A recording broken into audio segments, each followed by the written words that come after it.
नमस्ते, welcome to bio express series. Tension नहीं, तैयारी करें स्मार्ट तरीके से। Bio express 10 minute quick revision series in Hindi. आज हम इस सीरीज में टॉपिक लेकर आए हैं F1 पार्टिकल। अब इसे F0 नहीं पढ़ते, बहुत सारे बच्चे इसे F0 पढ़ते हैं। FO होता है, FO और F1। ये पार्टिकल्स जो होते हैं इंपॉर्टेंट रोल किस में प्ले करते हैं? ATP synthesis. एटीपी सिंथेसिस कौन सी एक्टिविटी में? एरोबिक रिस्पिरेशन में। Inner mitochondria matrix. Inner mitochondria matrix में आपके क्या प्रेजेंट होता है? आपका मैकेनिज्म होती है क्या? Electron transfer chain. अब वहाँ पर इलेक्ट्रॉन ट्रांसफ़र चेन है, वहीं पर क्या है आपका इलेक्ट्रॉन ट्रांसफ़र चेन। और ये चेन में क्या साइटोक्रोम होते हैं आपके, साइटोक्रोम A, B, C। उसी में कॉम्प्लेक्स होते हैं, complex 1, complex 2, complex 3, complex 4 and complex 5। जो 5 होता है उसी में का जो स्ट्रक्चर है FO और F1 होता है, जिसे हम एटीपी सिंथेसिस के नाम से जानते हैं। अब देखते हैं कि FO और F1 इनके क्वालिटी क्या होती है, फंक्शन क्या होती है और ये कहाँ प्रेजेंट होते हैं। F1 कहाँ होता है, FO कहाँ होता है। तो चलते हैं अपने टॉपिक के पास। हमारा क्या टॉपिक का नाम है? FO F1 particles. Important enzyme, ये क्या है आपके इम्पॉर्टेंट एंजाइम है। जिस तरह आपके साइटोक्रोम भी क्या थे, फेरस सल्फर प्रोटीन है, वो क्या था? फेरस सल्फर प्रोटीन था। ये क्या है आपके important enzyme involve this synthesis of ATP. क्या है? FO और F1 क्या है? Important enzyme involve this ATP synthesis during oxidative phosphorylation in an aerobic respiration. Aerobic respiration, cellular respiration में हम पढ़ रहे हैं एरोबिक रिस्पिरेशन और एनारोबिक रिस्पिरेशन। तो एनारोबिक आपके एरोबिक रिस्पिरेशन में कौन आपको पार्टिसिपेट कर रहा है? Oxidative phosphorylation. अब आपका ऑक्सीडेशन फास्फोराइलेशन क्यों बोल रहे हैं इसे? क्यों? क्योंकि यहाँ पर रिड्यूसिंग एजेंट कौन है आपका? NADH2 और FADH2। ऑक्सीडाइजिंग एजेंट आपके मॉलिक्यूल ऑफ ऑक्सीजन और आपका फोटोन का पार्ट, जो कि वाटर मॉलिक्यूल बनाने के लिए रिस्पॉन्सिबल होता है। अब आता है इनकी लोकेशन कहाँ है, FO और F1 पार्टिकल। तो ये आपके क्या है, इनर माइटोकॉन्ड्रियल मेम्ब्रेन में प्रेजेंट होते हैं। कुछ इस तरह स्ट्रक्चर होता है इसका, ये आपका इनर, ये इस तरह कुछ इस तरह स्ट्रक्चर होता है, हेड और टेल की तरह। क्योंकि माइटोकॉन्ड्रिया हमारा क्या है, डबल लेयर्ड सेल ऑर्गेनेल है। फिर आपका फंक्शन देखिए, फंक्शन क्या होता है? Channel down concentration gradient. ये क्या करते हैं कि एक चैनल कंसंट्रेशन ग्रेडियंट में चैनल की तरह फंक्शन करते हैं। क्यों? इन्हीं के माध्यम से जो मैट्रिक्स से साइटोसॉल में आपके इलेक्ट्रॉन ट्रांसफ़र होते हैं और उनका जो ग्रेडियंट है, पीएच ग्रेडियंट या हम कह सकते हैं कि कंसंट्रेशन ग्रेडियंट, वो बैलेंस हो पाता है।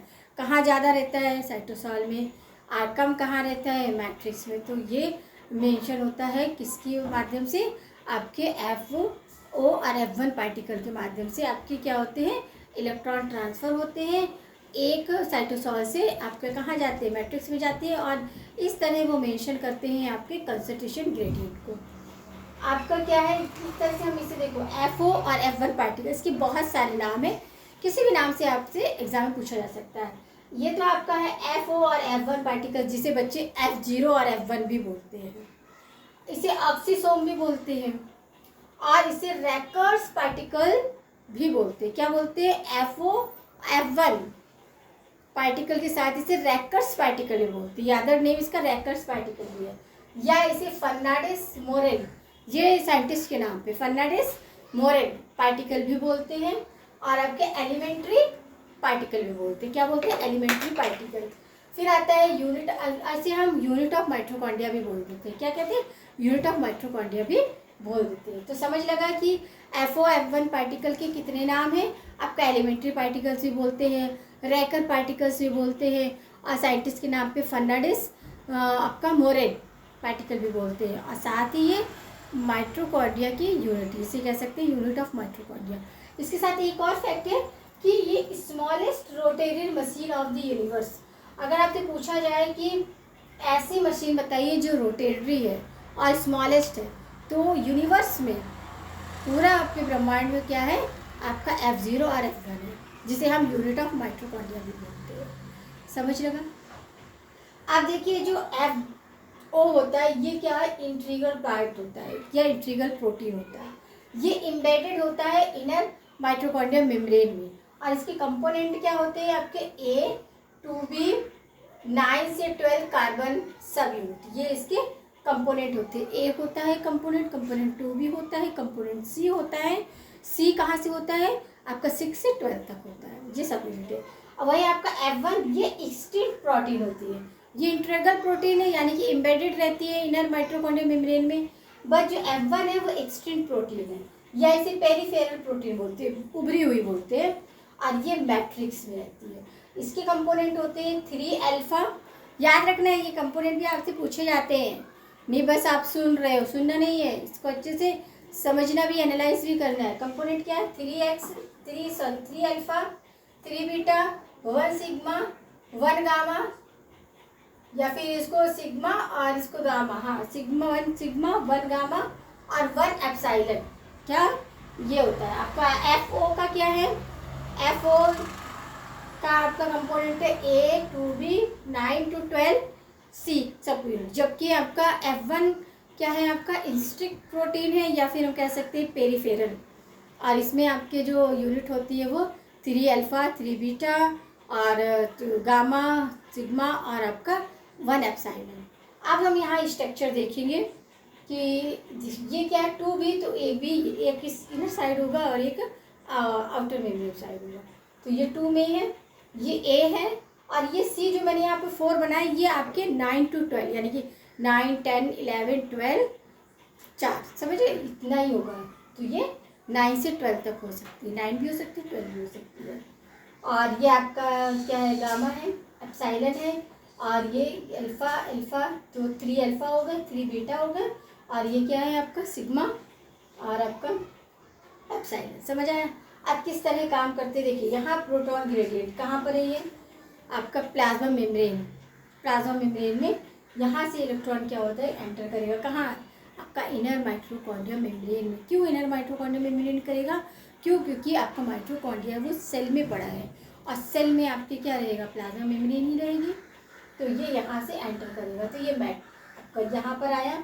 अब ये फाइनल करती है, ये रोटेट होते लगते हैं, ये एक ही सीध में है ना, ये रोटेट होते रहते हैं, ये रोटेट होते रहते हैं। तो रोटेटरी यूनिट क्या है हमारी, या रोटर भी बोलते हैं या रोटेटरी यूनिट भी बोलते हैं, या आपका मूविंग यूनिट। जो भी आपके कंपोनेंट हैं आपका F0 और F1 पार्टिकल में, तो उन दोनों में आपके क्या कॉमन है, आपका जो सब यूनिट C होता है जो कि 9 से 12 तक होता है, और आपका सिग्मा होता है एप्सिलॉन, ये एक सीध में आ रहे हैं, ये 1 डायरेक्शन बोलेंगे। तो ये आपके क्या होते हैं, ये मूविंग होती है, इन्हीं को रोटरी या रोटर यूनिट बोलते हैं। समझ आया। और आपका जो ये पूछा जाए कि आपका एटीपी सिंथेसिस के लिए कौन सी सब यूनिट रिस्पॉन्सिबल होती है, तो बीटा, जो बीटा है इसी के पॉइंट पे आपके यहाँ पर एटीपी फॉर्म होती है जो कि एटीपी में कन्वर्ट हो जाती है। समझ लगा कि कहाँ पर आपका जो F0 और F1 के अदर्स नेम भी आपको याद रखने हैं, पोजीशन याद रखनी है। F0 जो होता है वो इनर माइटोकॉन्ड्रिया मेम्ब्रेन में प्रेजेंट होता है, जबकि आपका जो F1 है वो कहाँ रहता है मैट्रिक्स में, ये पेरिफेरल यूनिट है। जबकि आपका F जो है वो क्या है एम्बेडेड, ये एम्बेडेड रहती है। समझ आया, इंट्रीगल प्रोटीन। फिर आपकी यूनिट्स हमने देख ली कि F0 में क्या होते हैं यूनिट, C होता है और B होता है 2A होता है, जबकि आपके F1 में क्या है 3 अल्फा होंगे 3 बीटा होंगे, एक गामा एक सिग्मा और एक एप्सिलॉन। अब गामा एप्सिलॉन और आपका अल्फा सिग्मा ये सी क्या होते हैं, ये क्या होते हैं आपके रोटर्ड होते हैं, यानी कि रोटर या मूविंग यूनिट होते हैं। तो ये समझ आया आपको। आप इसके कुछ फीचर्स देख लेते हैं। F0 जो है आपका as proton move the channel down concentration, channel की तरह काम करते हैं कि इलेक्ट्रॉन आते जाते रहते हैं। चैनल क्या है, एक तरह से गेट होता है, गेट दरवाज़ा खुलेगा तो कोई पर्सन अंदर आएगा, दरवाज़ा बंद होगा तो कोई बाहर जाएगा। तो इसी तरह ये क्या करते हैं कंसंट्रेशन ग्रेडियंट दैट्स लाइक इस चैनल की तरह, प्रोटॉन के लिए चैनल की तरह काम करते हैं। वही E1 क्या F1 क्या है आपका एनर्जी रिलीज करता है किसे, कैटालाइज एटीपी फॉर्म से। एटीपी जब फॉर्म हो जाता है तो फिर क्या करता है यहाँ पर क्या एनर्जी रिलीज करता है। तो इस प्रोसेस क्या है, ये की पॉइंट ऑफ है किसका, कीमो ऑस्मेटिक मैकेनिज्म, हमारी एनसीईआरटी कहती है कि जो हमारा क्या हो रहा है, ऑक्सीडेशन फास्फोराइलेशन हो रहा है यहाँ पे आपके इलेक्ट्रॉन ट्रांसपोर्ट चेन में, वो आपके क्या है कीमो ऑस्मोटिक आपके मैकेनिज्म होती है। समझ लगा यहाँ पर। उम्मीद करते हैं कि आपको FO और F1 का कंसेप्ट समझ आया होगा। इसके अदर्स नेम भी याद रखने, जैसे रैकर्स पार्टिकल या फिर आपका फर्नाडिस मोरेन, ये भी याद रखना है आपको, क्योंकि कभी किसी भी तरीके से एग्जामिनर का मूड होगा क्वेश्चन को फ्रेम करेगा। तो आप सभी चीज़ आप एक साथ कंसेप्ट में इंक्लूड करते रहेंगे तो आपको भी ईजी रहेगा और आपके एग्ज़ाम में क्वेश्चंस भी सॉल्व हो जाएंगे। उम्मीद करते हैं आपको कंसेप्ट समझ आया होगा। तो बने रहिए इसी तरह हमारे साथ सीरीज़ में और करते रहिए अपने कंसेप्ट को और भी ज़्यादा ब्राइट और स्ट्रॉन्ग। तो मिलते हैं नए पार्ट में एक नए कंसेप्ट के साथ, एक नए टॉपिक के साथ।